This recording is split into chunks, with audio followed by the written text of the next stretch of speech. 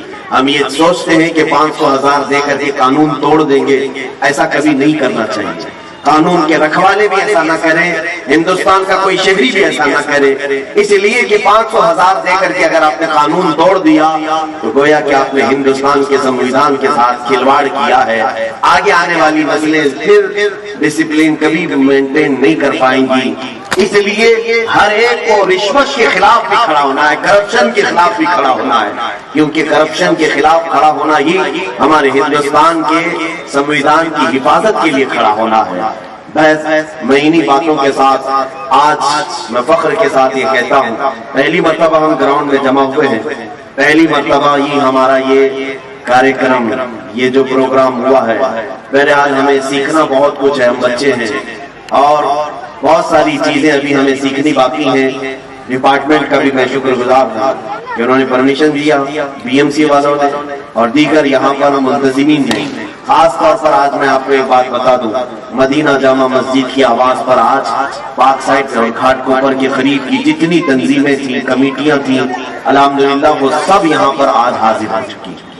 ایک جھنڈے کے تلے ہم سب جمع ہوئے ہیں۔ مجھے امید ہے کہ پھر یہ جھنڈے تلے جب بھی آواز اٹھائی جائے گی ہم سب ایک جگہ جمع ہو جائیں گے، جمع ہوں گے نا انشاءاللہ۔ یہاں پر میں سارے کمیٹیوں کے نام پڑھ نہیں پاؤں گا، الامان فاؤنڈیشن کی طرف سے ہیں، رہبر کمیٹی کی طرف سے ہیں، آپ اپنے بینر اوپر اٹھائیں تو پتہ چلے گا۔